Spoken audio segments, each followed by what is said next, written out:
మనకు ఏ కార్యక్రమమైనా ప్రజలకు కింది స్థాయి దాకా వెళ్ళినప్పుడే ఆ కార్యక్రమం అనేది విజయవంతమైన జరుగుతుంది. ఇప్పుడు మా గౌరవ కార్పొరేటర్లు మాట్లాడినట్లు ఇప్పుడు డబుల్ బెడ్రూమ్ విషయంలో కానీ ఇంద్రమిల్ల విషయంలో కానీ ప్రజలు అప్లికేషన్లు ఇస్తారు. ఈ కార్యక్రమం రాష్ట్ర ప్రభుత్వం నిర్వహించాలని చెప్పింది కాబట్టి మనం ఏ కార్యక్రమం ఇచ్చినా ప్రజలకు వాళ్ళ సంక్షేమానికి ప్రజలకు ఉపయోగపడే కార్యక్రమాలు ఏదొచ్చినా మేము ముందుకు తీసుకెళ్ళడం జరుగుతుంది. ఇప్పుడు గతంలో జరిగింది ప్రజాపాలన 20 రోజుల కింద రీజన్ వైద్య పెట్టడం జరిగింది.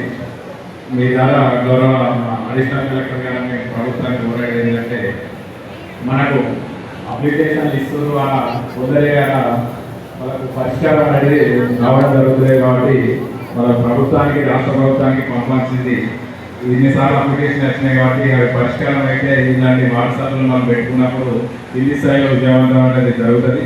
మేము మార్చిలో ప్రోగ్రామ్ స్టార్ట్ అయినప్పుడు మన గౌరవ రాష్ట్ర మంత్రివారిలో మన జిల్లా ఇన్ఛార్జ్ గారికి మేము తెలియజేయడం జరిగింది. మన ఊక అప్లికేషన్ తీసుకున్న అప్లికేషన్లు ఎంతవరకు పరిష్కరించడం అనేది చూడాలని చెప్పడం జరిగింది.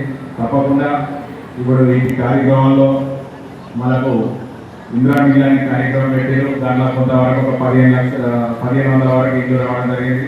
అలా రాష్ట్ర ప్రభుత్వం 3,50,000, కేంద్ర ప్రభుత్వం నుంచి 1,50,000 ఇవ్వడం జరుగుతుంది. దానిలో ఇంకా మనకు ఇంకొక 1,000-1,500 అప్లికేషన్లు దాకా పెండింగ్ ఉన్నాయి.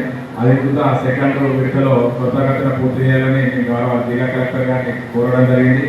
ఈ డబుల్ బెడ్రూమ్లకు వచ్చి గత ప్రభుత్వంలో ఇక్కడ మా గౌరవ కార్పొరేటర్ అంటారు గత ప్రభుత్వంలో 10 సంవత్సరాలు అయిపోయింది. ఒక్కరికి తెలంగాణలో డబుల్ బెడ్రూమ్ ఇది ఆ ప్రభుత్వం విమర్శించదలుచుకోలేదు కానీ మీరు చెప్తున్న మీదానికి ఇప్పుడు వచ్చి ఈ ప్రభుత్వం వచ్చి 2 సంవత్సరాలు అయితే ఇంతవరకు ఒక డబుల్ బెడ్రూమ్ ఇల్లు చేయలేదు.